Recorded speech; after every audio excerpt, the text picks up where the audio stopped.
여러 가지 혼합물의 분리, 밀도차가 나는 혼합물은 섞이지 않고 밀도가 다른 액체 혼합물, 얘네들은 분별 깔때기나 스포이드를 이용한다. 앞에서 했죠.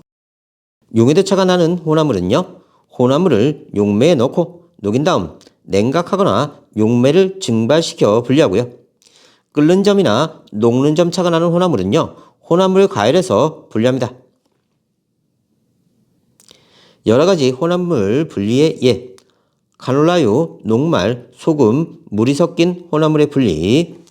카놀라유는요, 밀도가 0.92 정도 되고요. 녹말은 1.5, 소금은 2.1, 물은 0.99 정도 됩니다. 물에 대한 용해도는 카놀라유는 없고요. 끓는 점은 300에서 350도, 녹는 점은 마이너스 10도에서 마이너스 5도고요. 녹말은 물에 용해되지 않고요. 끓는 점, 녹는 점은 측정되지 않습니다. 온도를 높이면 타버려요. 소금은 물에 대한 용해도가 100ml당 30g 정도 용해되고요. 끓는 점이 1413도 정도 돼요. 녹는 점은 801도고요. 물은 100도씨 끓는 점, 어느 점이 0도씨입니다. 자, 이러한 특성들을 먼저 체크하고요. 어떻게 분리할지 계획을 세워야 돼요. 혼합물에서 먼저 스포이드를 사용해서 카놀라유를 분리합니다. 왜냐하면요, 물에 넣으면요, 물보다 밀도가 작고 섞이지 않는 게 카놀라유예요. 카놀라유 기름 성분이니까요. 소금은 물에 섞여 있고요. 소금은. 다음 녹말은 자, 물에 잘 녹지 않고 가라앉아 있습니다. 녹말. 그러니까 스포이드로 카놀라유를 먼저 뽑아내는 거예요. 이렇게. 나머지 혼합물을 가만히 두었다가 위쪽에 있는 소금을 따라내서 녹말을 분리합니다. 자, 소금과 물을 쭉 따라서 분리하면 물에 녹지 않는 녹말을 그대로 얻어낼 수 있어요. 다음 소금을 가열해서 소금과 물이 있는데요. 소금과 물이 있는데 가열을 하면 자, 소금의 녹는 점, 끓는 점이 굉장히 높아요. 물은 100도씨밖에 안 되네요. 그럼 물만 끓어 나오면서 남은 건 소금이 됩니다. 이렇게 분리해내는 거예요. 여러 가지 혼합물의 분리, 여러 가지 물질이 섞여 있는 혼합물을 분리할 때는 혼합물을 이루는 성분 물질의 특성을 파악한 뒤 분리 순서를 정해서 분리합니다. 카놀라유, 녹말, 소금, 물. 자, 그러면 소금과 물은 섞여 있어요. 잘 용해되니까요. 녹말은 아래 가라앉아 있고요. 물에 녹지 않습니다. 카놀라유는 물과 섞이지 않고 밀도가 작아서 위에 떠 있어요. 그래서 스포이트로 위에서 뽑아내고요. 뽑아냈네요. 이제 녹말과 소금과 물이 있는데요. 소금과 물은 같이 용해되어 있습니다.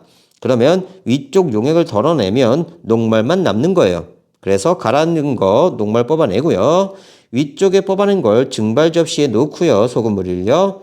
소금과 물이 있는 상태에서 가열을 해서 물을 날려보내고 순수한 소금만 얻는다. 증발시킨다. 이렇게 분리합니다. 자, 원유라는 건요, 땅 속에서 뽑아낸 가공하지 않은 기름입니다. 우리가 원유는요, 자, 덮개함 밑에 기저함이 있고요. 여기에 위쪽에 가스가 있고요. 여기 원유가 들어 있습니다.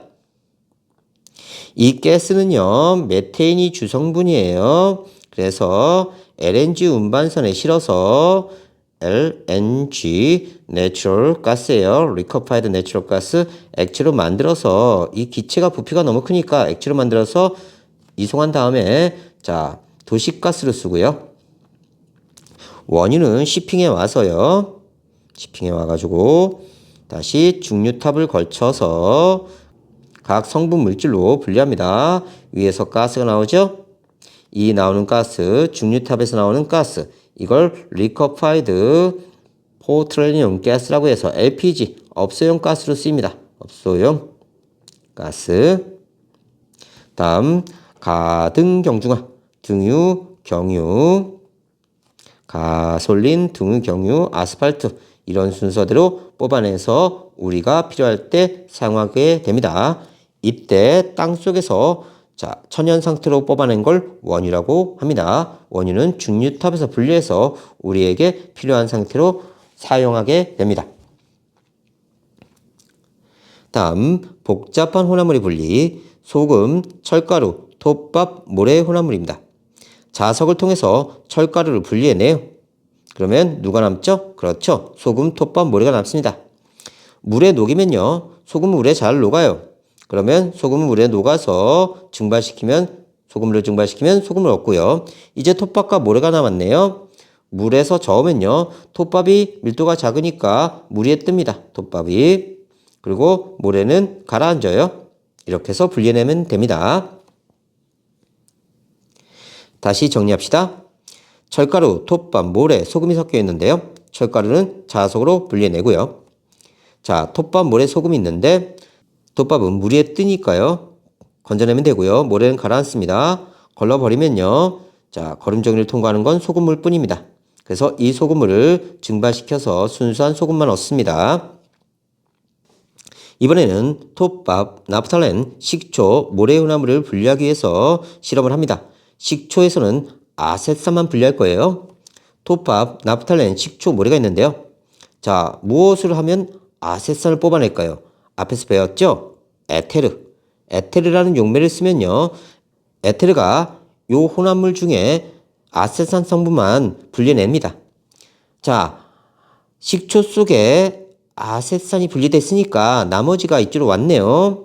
그 다음 톱밥은 물 위에 뜨니까요. 건져내고요. 나프탈렌 모래는 물에 녹지 않습니다. 그래서 에탄올에 넣어서 나프탈렌을 물에 녹여서 뽑아내는 거예요. 걸러서. 그러면 거름종이 위에 모래만 남고요. 자, 에탄올에 녹인 나프탈렌은 아래쪽으로 이렇게 빠져나오게 됩니다. 자, 그래서 정리하면요. 아세트산은 에테르로 추출해냅니다.